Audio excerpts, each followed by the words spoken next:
इस वक्त आप लोग जहां पर भी बैठे हो अपने आसपास नजरें घुमाओ और देखो कोई लोहे की चीज दिख रही है आपको। अगर दिख रही है तो उसे उठाओ और आसमान में उड़ा दो। क्या सोचने लग गए कि कैसी पागलों जैसी बातें कर रहा है ये आदमी। ठीक सोच रहे हो आप, क्योंकि ये बात मैंने नहीं, आज से 117 साल पहले दो भाइयों ने बोली थी और लोगों ने उन्हें पागल ही बोला था। वो कहते थे हम कुर्सी उड़ा देंगे, टेबल उड़ा देंगे, लोहे को उड़ा देंगे, हम एक ऐसी मशीन बनाएंगे कि इंसान को भी आसमान में उड़ा देंगे। लोगों ने कहा इनकी बुद्धि खराब हो गई है, कैसी पागलों जैसी बातें करते हैं ये आदमी। लोग उन्हें पागल बोलते रहे और वो दिन रात पागलों की तरह एक्सपेरिमेंट करते रहे। कई साल लग गए, लेकिन अपने इसी पागलपन की वजह से इन्होंने इतिहास बना दिया। जिस लोहे को उठा ना सके 1000 आदमी, उसे आसमान में उड़ा दिया। कितने सपने देखते हो आप, कितना ऊपर उड़ना चाहते हो, कितना बड़ा बनना चाहते हो। यार मैं इतना बड़ा बनना चाहता हूं, इतना बड़ा बनना चाहता हूं। अबे रुक, इतना बड़ा बनने के लिए तुझे पागल बनना पड़ेगा। बता तू बन सकता है? इतना बड़ा बनने के लिए तुझे अपने दिमाग में एक सॉफ्टवेयर इंस्टॉल करना पड़ेगा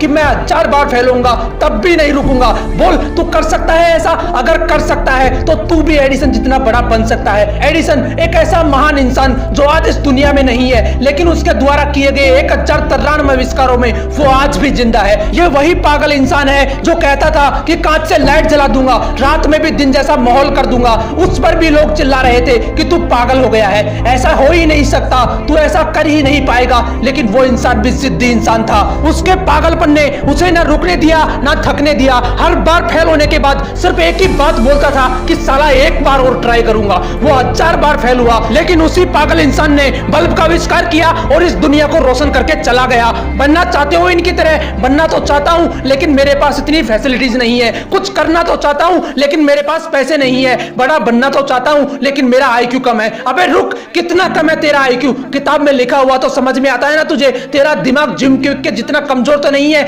जिसके लिए किताबें पढ़ पाना भी बहुत मुश्किल हो गया था, क्योंकि सिर में चोट लगने की वजह से इसके दिमाग ने ठीक से काम करना बंद कर दिया था। इस बंदे ने अपनी जिंदगी के 3 साल सिर्फ ये समझने में गुजार दिए कि सेंटेंसेस को पढ़ा कैसे जाता है। ये सेंटेंस पढ़ना सीखा ही था कि एक बार फिर सीढ़ियों से गिरने की वजह से इनके सिर में चोट लगी और इनकी हालत पहले से भी ज्यादा खराब हो गई। लेकिन अंदर तो जिद थी ना खुद को साबित करने की। इन्होंने अपने दिमाग को समझने के लिए इतनी किताबें पढ़ डाली कि आज वो बंदा माइंड एक्सपर्ट एंड दुनिया के सबसे बड़े लाइफ कोचेज में से एक है। जिस बंदे के दिमाग ने ही काम करना बंद कर दिया था, आज वो बंदा लोगों को यह सिखाता है कि दिमाग को काम में कैसे लेना चाहिए। यहां तक कि कई लीडिंग कंपनीज के मालिक इलोन मस्क को भी इस बंदे ने ट्रेन किया है। अगर मैं आपको बोलूं कि मैं एक ऐसा यंत्र बनाऊंगा जिसकी सहायता से किसी भी इंसान को गायब करके कुछ ही सेकंडों में अमेरिका पहुंचा दूंगा, तो बताओ कैसा लगेगा आपको? आप मुझे पागल बोलोगे या नहीं? क्या बीतेगी मुझ पर जब चारों तरफ से लोग मुझे पागल बोल रहे होंगे कि तू नहीं कर सकता, तेरे बस की नहीं है। कुछ ऐसा ही ग्राहम बेल के साथ हुआ था।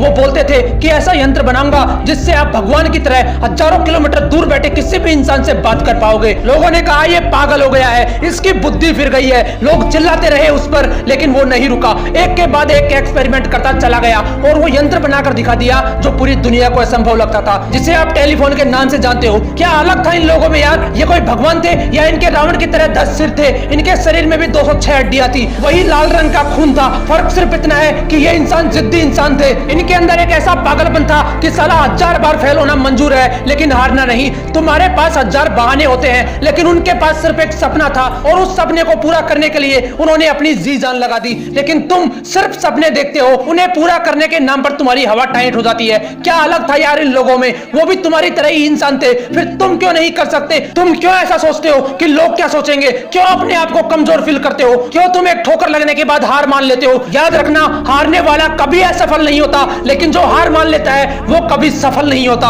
इसलिए अपना एक लक्ष्य डिसाइड करो और उसके पीछे तब तक दौड़ते रहो जब तक वो आपको मिल नहीं जाता। लोग आपको रोकेंगे, टोकेंगे, डराएंगे, धमकाएंगे, लेकिन रुकना नहीं है, आगे बढ़ते रहना है। लोग टोकते हैं तो टोकने दो, भोंकते हैं तो भोंकने दो, लेकिन आप जिद्दी हो जाना अपने लक्ष्य के लिए। पागलपन की सारी हदें पार कर देना। मोटिवेशनल विंग्स आपको इसी तरह हौसलों की उड़ान देता रहेगा, इसलिए इसे लाइक, शेयर एंड सब्सक्राइब जरूर कर देना। लोगों ने रचे होंगे इतिहास कई सारे, तुम भी एक नया इतिहास रच देना।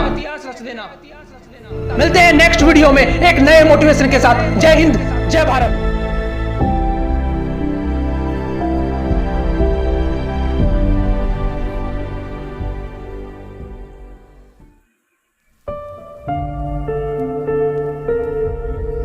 जीत फिक्स। ऐसे कौन से दो शब्द हैं जो एक हारते हुए इंसान की जीत फिक्स कर देते हैं।